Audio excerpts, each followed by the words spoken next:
இணைந்து ஆன்லைன்ல கலந்து தேவனை மகிமைப்படுத்துங்க. நம்முடைய prayer ministry India, prayer ministry Thoothukudi 2 YouTube சேனலையும் சப்ஸ்கிரைப் பண்ணுங்க. அதுல நாங்க ஒவ்வொரு நாளும் போடுற வார்த்தைகள் வரும், ஜெபங்கள் வரும். அதை வீடுகளில் போட்டு நீங்கள் ஜெபிக்கும் போதே கர்த்தர் உங்க வாழ்க்கையில அற்புதத்தை செய்வார். ஆமென். நல்ல அந்நிய பாஷையில நாங்கள் நடத்துகிறோம். ஆன்லைன்ல நீங்க அதை போட்டு வீட்டுல ஜெபிக்கும் போதே கர்த்தர் அற்புதத்தை செய்வார். தொடர்ந்து எங்களுக்காகவும் நம்முடைய பிரேயர் மினிஸ்ட்ரி ஊழியத்திற்காக ஜெபியுங்கள். சீக்கிரம் ஜெப மையம் கட்டப்பட வேண்டும், அதற்காக ஜெபியுங்கள். பாரத்தோடு ஜெபியுங்கள். ஊழியத்திற்காக ஜெபியுங்கள், தாங்குங்கள். கர்த்தர் உங்களை பெருக பண்ணுவார். இப்போதும் நான் வாசிக்கலாம். எபிரேயர் 7 அதிகாரம் 25 வசனம். மேலும் தமது மூலமாய் தேவனிடத்திலே சேருகிறவர்களுக்காக வேண்டுதல் செய்யும்படிக்கு அவர் எப்பொழுதும் உயிரோடு இருக்கிறவர். அவர் எப்போதும் உயிரோடு இருக்கிறவர் ஆகையால் அவர்களை முற்றுமுடிய ரட்சிக்க வல்லவராய் இருக்கிறார். ஆமென். அவர் முற்றுமுடிய ரட்சிக்க வல்லமை உள்ளவராய் தம்மிடத்தில் சேருகிறவர்களுக்கு ஆக வேண்டுதல் செய்யும்படிக்கு அவர் எப்போதும் உயிரோடு இருக்கிறார். ஆமென். என் மீட்பர் உயிரோடு இருக்கிறார். சொல்லுங்க, என் மீட்பர் உயிரோடு இருக்கிறார். எதற்காக? எனக்காக அவர் வேண்டுதல் செய்யும்படிக்கா. என்னை அவர் முற்றுமுடிய ரட்சிக்க வல்லமை உள்ள தேவனா இருக்கிறார். ஆமென். உங்களை அவர் முற்றுமுடிய ரட்சிக்க அவர் வல்லமை உள்ள தேவனா இருக்கு. ஏன்னா அவர் உயிரோடு இருக்கிறார். வேதம் சொல்லுகிற பழைய ஏற்பாட்டு அந்த நியாய பிரமாணத்தின் ஆசாரியர்கள் எல்லாம் அவர்கள் அடிக்கடி அவங்க குறிப்பிட்ட காலங்களில் மரித்துருவாங்க. எனவே அடிக்கடி மாத்திக்கிட்டே இருப்பாங்க ஆசாரியரை. ஆனால் இவர் எப்போதும் உயிரோடு இருக்கிறபடியா இவர் நித்திய ஆசாரியரா இருக்கிறார். இவர் மாறி போகாத ஆசாரியரா இருக்கிறார் என்று வேதம் சொல்லுகிறது. ஆமென். வேதத்துல பாத்தீங்கன்னா யோசேப்பின் நாட்கள்ல அந்த பார்வோன் இஸ்ரவேல் ஜனங்களுக்கு ஆதரவா இருந்தான். ஆனா குறிப்பிட்ட வருஷ நாட்கள் வந்தது, அந்த பார்வோன் மரித்து போனான். யோசேப்பை அறியாத வேறொரு ராஜா அந்த எகிப்துல வந்தான். அவன் என்ன பண்ணானா, இஸ்ரவேல் ஜனங்களை அடிமைப்படுத்தி. ஏன்னா அவன் மரிச்சிட்டான். அதுவரைக்கும் அந்த பார்வோனை நம்பி இருந்தாங்க அந்த ஜனங்கள். ஆனா அவன் மரிச்சிட்டான். ஆனா என் மீட்பர் உயிரோடு இருக்கிறார். நம்ம ஆண்டவர் ஒரு நாள் மரிப்பதில்லை. வேதம் சொல்லுகிறது, மரணம் இனி அவரை ஆண்டு கொள்வதில்லை, இனி அவர் மரிப்பதில்லை. ஆமென். அப்படிப்பட்ட ஒரு பிரதான ஆசாரியர் இன்னைக்கு நமக்கு ஏற்றவரா இருக்கிறார் என்று வேதம் சொல்லுகிறது. அவர் நமக்காக வேண்டுதல் செய்கிறவர். ஆமென். அவர் நம்மை முற்றுமுறிய ரட்சிக்க வல்லமையுள்ள, கடைசி வரைக்கும் ரட்சிக்க, அறகுறையா விட்டுட்டு போற தேவன் அல்ல. வேதம் சொல்லுகிறது, இந்த உலகத்தின் முடிவு பரியந்தம் சகல நாட்களிலும் நான் உங்களோடு கூட இருக்கிறேன். நான் உன்னை விட்டு விலகுவதும் இல்லை, உன்னை கைவிடுவதும் இல்லை. ஆமென். கடைசி வரைக்கும் அவர் நம்ம கூட இருக்கிறார். இந்த தேவன் என்றென்றைக்கும் உள்ள சதா காலங்களில் நம்முடைய தேவன் மரண பரியந்தம் நம்மை நடத்துவார். ஆமென். இந்த உலகத்தின் முடிவு பரியந்தம், அவர் வருகை பரியந்தம், நித்தியமாய் அவர் நம்மை நடத்துவார். ஆமென்.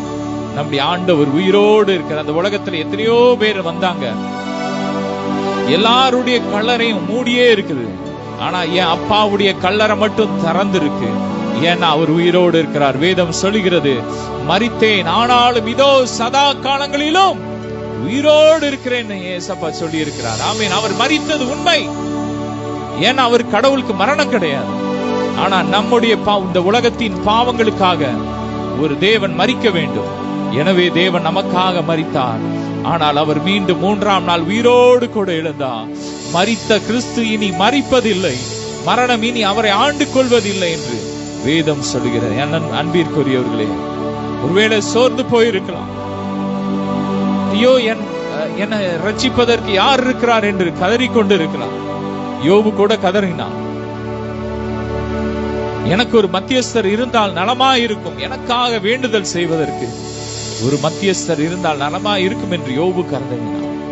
ஆமென். என் அன்பிற்குரியொரு நமக்காக வேண்டுதல் செய்ய நமக்காக ஒரு மத்தியஸ்தர் இருக்கிறார். வேதம் சொல்லுகிறது, புதிய உடன்படிக்கையின் மத்தியஸ்தராகிய இயேசு கிறிஸ்துவின் இடத்திற்கு வந்து சேர்ந்துட்டோம். இன்னைக்கு நம்ம எங்க வந்து சேர்ந்திருக்கோம்?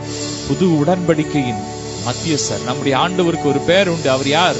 புது உடன்படிக்கையின் மத்தியஸ்தர். அவர்தான் கடவுளுக்கும் நமக்கும் மத்தியஸ்தர். அவர்தான் கடவுள், அவர்தான் மத்தியஸ்தர். ஆமென். நமக்காக வேண்டுதல் செய்யும்படிக்கு அவர் எப்போதும் உயிரோடு இருக்கிறார். ஆமென். Thank you, Jesus. மரணத்தின் சங்கிலிகள் தெரிப்பட்டன நொடியில் முறிப்பட்டன. யூத ராஜசிங்கம் உயிர்த்தெழுந்த. ஆமென். நம்முடைய ஆண்டு உயிரோடு இருக்கிறார். இனி அவரை மரணம் ஆண்டு கொள்வது இல்லை. ஆமென். நாமும் அப்படிதான் இருக்கோம். வேதம் சொல்லுகிற, நான் அடிக்கடி அவரை கம்பேர் பண்ணி தான் பேசுவேன். ஏன்னா அவர் தான் நமக்கு ரோல் மாடல். வேதம் சொல்லுகிறது, அவர் இருக்கிற பிரகாரம் நாம் இருக்கிறோம். எனவே அவர் உயிரோடு இருக்கிறபடியால், அவர் பிழைத்திருக்கிறபடியால் நாமும் பிழைத்திருக்கிறோம் என்று வேதம் சொல்லுகிறது. அவர் முற்றுமுடிய ரட்சிக்க வல்லமை உள்ள தேவன். ஆமென். அவர் விசுவாசத்தை துவக்கிறவர் அவர்தான், முடிக்கிறவர் அவர்தான். ஆமென். நம்முடைய வாழ்க்கையில நம்முடைய விசுவாச வாழ்க்கையை துவக்கிறவர் அவர்தான். ஒரு நாள்ல ஆமென் நம்மளை பரலோகத்துக்கு கூட்டிட்டு போய் அந்த உலக வாழ்க்கையை முடித்து ஆமென் நித்தியமாய் அவரோடு வைத்துக் கொள்ள ஆமென் அந்த விசுவாச வாழ்க்கையை முடித்து ஒரு நிலையான ஒரு வாழ்க்கையை நமக்கு கொடுக்கிறவரும் அவர்தான். ஆமென். அவர் உயிரோடு இருக்கிறார். சொல்லுங்க, என் மீட்பர் உயிரோடு இருக்கிறார். எனவே கலங்காதீர்கள், வேதனை அடையாதீர்கள். ஆமென். சந்தோஷமா இருங்க. என் அப்பா உயிரோடு இருக்கிற விசுவாசத்தோடு பேசுங்க. என் அப்பா உயிரோடு இருக்கிறார். இனி நான் கவலைப்பட மாட்டேன். என் வியாதியை குறித்து நான் கவலைப்பட மாட்டேன். ஏன்னா என்னை ரட்சிக்கும்படிக்கு, என்னை முற்று முடிய ரட்சிக்கும்படிக்கு என் அப்பா உயிரோடு இருக்கிறார். என் கடன் பிரச்சனை குறித்து நான் கவலைப்பட மாட்டேன். ஏன்னா என்னை ரட்சிக்கும்படிக்கு என் அப்பா உயிரோடு இருக்கிறார். ஆமென். உலகத்தின் முடிவு பரியந்தம் சகல நாட்களிலும் அவர் நம்மோடு கூட இருக்கிறார். நான் உன்னை விட்டு விலகுவதும் இல்லை, உன்னை கைவிடுவதும் இல்லை என்று கர்த்தர் சொல்லி இருக்கிறார். ஆமென். எனவே சோர்ந்து போகாதீங்க. நல்ல வார்த்தை அறிக்கை பண்ணுங்க. ஆமென். அவர் முற்று முடிய ரட்சிக்க வல்லமையுள்ள தேவனா இருக்கிறார். அவர் பாதியில விட்டுட்டு போற தேவன் அல்ல, பாதியில விட்டுட்டு போற தேவன் அல்ல. ஆமென். அவர் நம்மை முற்று முடிய ரட்சிக்க வல்லவர். இஸ்ரவேல் ஜனங்கள் 40 வருஷம் வனாந்திரத்துல சுற்றி திரிந்தாங்க. அவங்கள அங்க இருந்து அழைச்சிட்டு வந்த அந்த மோசே கானானுக்குள்ள பிரவேசிக்கல, அவன் பாதியிலே மறிச்சிட்டான். அதற்கு பின்பாக யோசுவா காலேப் அவர்களை அழைத்து சென்றார். ஆனா நம்ம ஆண்டவர் அப்படி கிடையாது, அவருக்கு மரணம் கிடையாது. எனவே கடைசி வரைக்கும் அவர் நம்மை நடத்துவார். ஆமென். இந்த தேவன் என்றென்றைக்குள்ள சதா காலங்களில் நம்முடைய தேவன். அவர் நம்மை கடைசி வரைக்கும் நித்தியமாய் நம்மை நடத்துவார். அவர் நம்மை ஒருபோது விட்டு விலக மாட்டார், ஒரு நாளும் நம்மை கைவிட மாட்டார். எனவே சோர்ந்து போகாதீங்க, வார்த்தை அறிக்கை பண்ணுங்க. இப்படிப்பட்ட பிரதான ஆசாரியர் எனக்கு இருக்கிறார், இவர் எனக்கு ஏற்றவரா இருக்கிறார், என்ன அவர் கைவிட மாட்டார். ஆமென். அதுல உறுதியா இருக்க. ஆமென். உங்க வாழ்க்கையில கூட எத்தனையோ பேர் உங்க வாழ்க்கையில வந்திருக்கலாம், எத்தனையோ நண்பர்கள் வந்திருக்கலாம், அவங்கெல்லாம் பாதியில உங்களை விட்டுட்டு போயிருக்கலாம். ஆனா என் அப்பா உங்களை கரம் பிடித்தவர். ஆமென். கரம் பிடித்து நடத்துவா, கண்மலை மேல் நிறுத்துவா, கரம் பிடித்து நடத்துவா, கண்மலை மேல் நிறுத்துவார். ஒரு தாய் தேற்றுவது போல் நேச தேற்றுவார். என் அன்பிற்குரியவர்கள், ஒருவேளை உங்களுக்கு அருமையானவர்கள் இழந்து தவித்துக் கொண்டிருக்கும், ஒருவேளை உங்கள் தகப்பனையோ தாயோ நீங்க இழந்திருக்கலாம். ஐயோ, என் எதிர்காலம் இனி என்ன ஆகும், இனி என்ன யார் நடத்துவார், என் தேவைகளை யார் சந்திப்பார் என்று கலங்கி கொண்டிருக்கிறார். உங்களை பார்த்து ஆண்டவர் சொல்றார், என் மீட்பர் உயிரோடு இருக்கிறார். நான் மகனே, என் அன்பு மகளே, நான் உயிரோடு இருக்கிறேன். நான் உன்னை பாதுகாப்பேன், நான் உன்னை பராமரிப்பேன், நான் உன்னை உயர்த்துவேன். நான் உன் கூட இருந்து செய்யும் காரியம் பயங்கரமா இருக்கு. அவர் நம்ம கூட இருக்கிறது மட்டும் இல்ல, வேதம் சொல்லுகிறது, உன்னோடு கூட இருந்து நான் செய்யும் காரியம் பயங்கரமா இருக்கும். ஆமென். அவர் நம்ம கூட இருந்து செய்யற ஒவ்வொரு காரியமும் எப்படி இருக்குமா, அது பயங்கரமா இருக்கும். அவர் பயங்கரமான காரியத்தை செய்வார். உங்கள் சத்துருக்களுக்கு முன்பாக கர்த்தர் ஒரு பந்தி ஆயத்தப்படுத்தி உங்கள் தலையை அவர் எண்ணெயினால் அபிஷேகம் பண்ணுகிறார். உங்கள் பாத்திரம் நிரம்பி வழிகிறது. ஆமென். அவர் உங்களோடு கூட இருந்து செய்யற காரியம் பயங்கரமா இருக்கும்.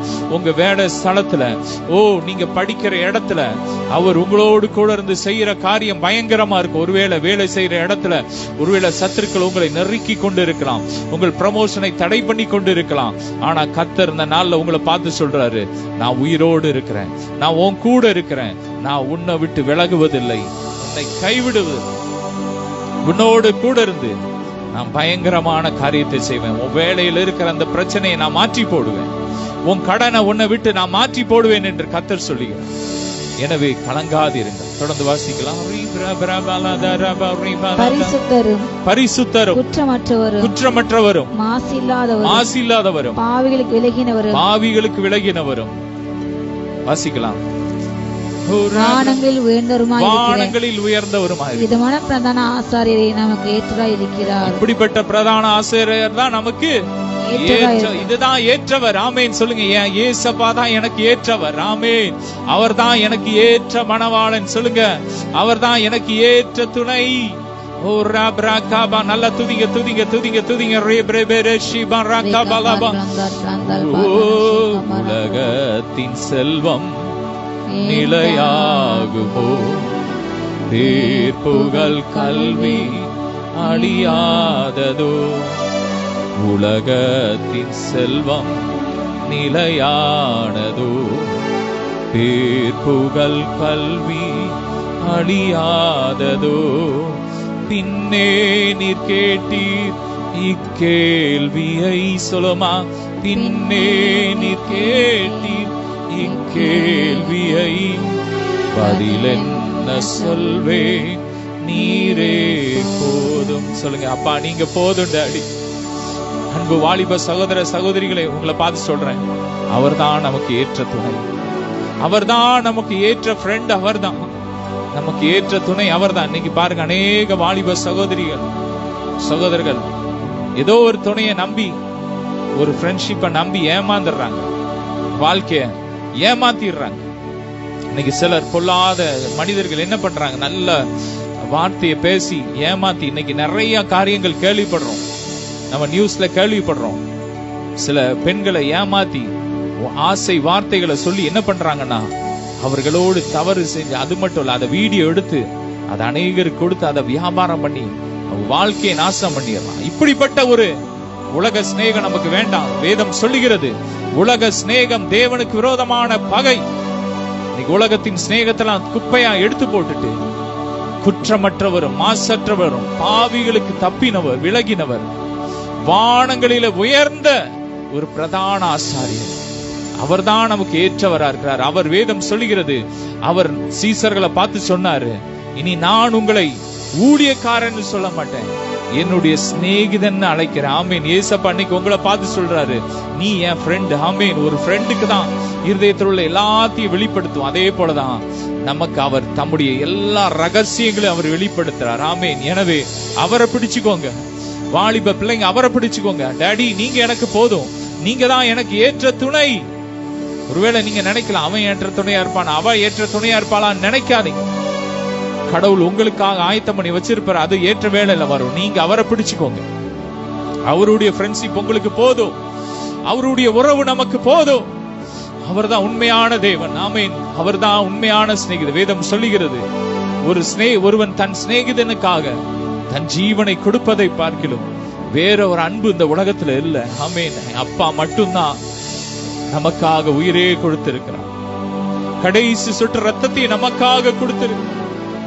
இப்படிப்பட்ட பிரதான ஆசாரியரே நமக்கு ஏற்றவரா இருக்கிறார். ஆமீன். இன்னைக்கு உலகத்துல பாத்தீங்கன்னா எத்தனையோ சபைகள் இருக்கு, எத்தனையோ மேய்ப்பர்கள் இருக்கிறாங்க. அவங்க எல்லாம் கொஞ்ச நாள் தான் கர்த்தர் அவங்கள வச்சு உருவாக்குவார், அவ்வளவுதான். உடனே இவங்க தான் நமக்கு ஏற்றது அப்படின்னு அங்கேயே போய் செட்டில் ஆயிடக்கூடாது. ஆமீன். நமக்கு ஒரு ஏற்ற பிரதான ஆசாரியர் இருக்கிறார். அவர் உயிரோடு இருக்கிறார். அவர் முற்று முடிய ரட்சிக்க வல்லமை உள்ளவர். ஆமீன். அவர் பரிசுத்தரும். ஆமீன். அந்த வசனம் திரும்ப வாசிக்கலாம். பரிசுத்தரும் மாசற்றவரும் பரிசுத்தரும் குற்றமற்றவரும் மாசு இல்லாதவரும் பாவிகளுக்கு வானங்களில் உயர்ந்தவர். அவர் வானங்களில் உயர்ந்த தேவன். அடிக்கடி ஏசப்பா எங்களுக்கு அவரை வெளிப்படுத்தும் போது எப்படி இருப்பார்னா, அவர் பூமியில இருந்து வானத்தை விட பெருசா இருப்பார். ஆமென். இன்னைக்கு நாம அவருடைய சாயல்ல சிருஷ்டிக்கப்பட்ட அவருடைய பிள்ளைகள். நாம ஒருவேளை இங்க பாக்குறதுக்கு சின்னதா தெரிஞ்சாலும் இன்னொரு பக்கம் பாத்தீங்கன்னா நம்ம பெருசா அவர்கிட்ட நிக்கிறோம். ஆமென். நாம அப்படிதான் இருக்கிறோம், அவருடைய சாயல தான் இருக்கிறோம். ஆமென். அவர் மாசற்றவர், அவர் குற்றமற்றவர். இப்படிப்பட்ட பிரதான ஆசாரியர் தான். அவரோடு நம்ம உறவாடும் போது, அவரோடு நமக்கு அவரோடு நம்ம ஐக்கியம் வைக்கும் போது, அவரோடு உறவாடும் போது நாம் பரிசுத்தமாக்கப்படுகிறோம். இந்த உலகத்து மனிதர்களோடு நம்ம ஐக்கியம் வச்சா நம்ம வாழ்க்கை கரைப்பட்டு போயிடும். இன்னைக்கு அநேகர் ரட்சிக்கப்பட்டவர்கள் இன்னைக்கு இந்த உலகத்தால கரைப்பட்டு போயிட்டாங்க. வீணான நண்பர்களுக்கு நேரத்தை கொடுத்து, ஆண்டவருக்கு நேரத்தை கொடுத்ததை விட இன்னைக்கு உலக மனுஷர்களுக்கு, நண்பர்களுக்கு நேரத்தை கொடுத்து எத்தனையோ பின்வாங்கி போயிட்டாங்க.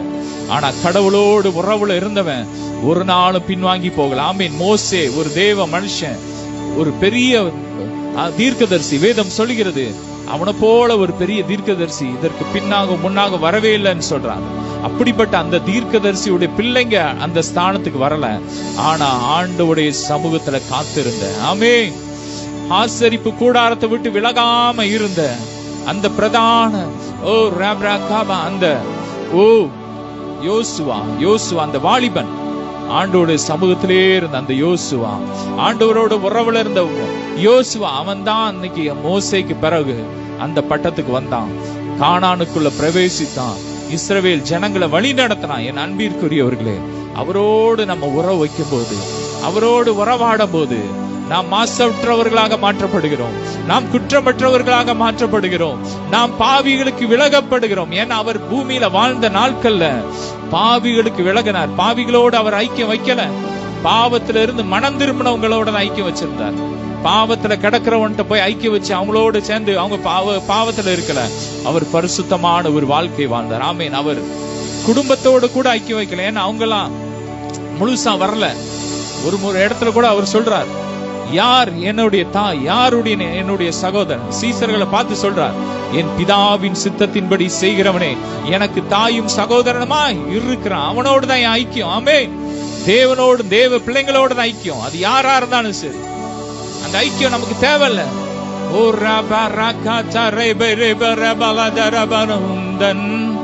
அன்பு போதுமையா, உறவோ பொருளோ பிரிக்காதையா. சொல்லுமா, உந்தன் அன்பு போதுமையா, உறவோ பொருளோ பிரிக்காதையா. என் செல்லோ நீர்தானையா. பாப்பா சொல்லுங்க, என் செல்லோ நீர்தானையா. ஆமென். உலகத்துல இருக்கிற எல்லா அன்பும் மாறி போலாம். தகப்பன் அன்பு மாறலாம், தாயின் அன்பு மாறலாம். என் அப்பாவுடைய அன்பு ஒரு நாளும் மாறாது. ஆமென். Glory, hallelujah. எனவே அவரை பிடிச்சுக்கோங்க. என் மீட்பர் உயிரோடு இருக்கிறார். அவர் மாசற்ற தேவன். அவர் வானங்களில் உயர்ந்தவர். ஆமென். உலக மனுஷனுக்கு ஒருவேளை நீங்க நம்பி ஏமாந்திருக்கலாம். அவர்களால முடியாம போயிருக்கலாம். ஒருவேளை சிலர் உங்களுக்கு நன்மை செய்யணும்னு நினைப்பாங்க. ஆனா அவங்களால முடியாம போயிருக்கலாம். ஆனா என் அப்பாவால முடியாதது ஒண்ணுமே இல்லை. ஏன்னா அவர் வானங்களில் உயர்ந்தவர். வேதம் சொல்லுகிறது, வானத்திலும் பூமியிலும் சகல அதிகாரம் எனக்கு கொடுக்கப்பட்டு இருக்கிறது. ஆமென். அவர் சர்வ வல்லமையுள்ள தேவன். தேவ தூதர்களும் அதிகாரங்களும் அவருக்கு கீழ்பட்டு இருக்கிறார். அப்படிப்பட்ட பிரதான ஆசாரியர் இன்னைக்கு நமக்கு ஏற்றவரா இருக்கிறார். அவர் நமக்குள்ள இருக்கிறார். அவர் நம்மோடு இருக்கிறார். எத்தனை பாக்கியம். எனவே கவலைப்படாதீங்க. உங்க கடன் பிரச்சனை அவருக்கு தெரியும். உங்க வியாதி அவருக்கு தெரியும். உங்க தரித்திரம் அவருக்கு தெரியும். இந்த நாள் அவர்கிட்ட உங்க பிரச்சனையை சொல்லுங்க. அவர் எல்லாவற்றையும் மாற்றி உங்களுக்கு ஒரு புதிய வாழ்க்கையை கொடுப்பார். ஏன்னா கல்வாரி சிலுவையிலே நமக்காக அவர் தரித்திரரானார். நம்முடைய வியாதிகளை அவர் சுமந்தார். நம்முடைய பாவங்களை அவர் சுமந்தார். நம்முடைய மரணத்தை அவர் சுமந்து நமக்கு மரணமில்லாத ஒரு வாழ்க்கையை அவர் கொடுத்திருக்கிறார். கரங்களை தட்டி தேவனை மகிமைப்படுத்து. இப்படிப்பட்ட பிரதான ஆசாரியர் நமக்கு ஏற்றவர். ஏசப்பாதான் எனக்கு ஏற்றவர். சொல்லுங்க, எனக்கு வேற எதுவுமே ஏற்றது கிடையாது.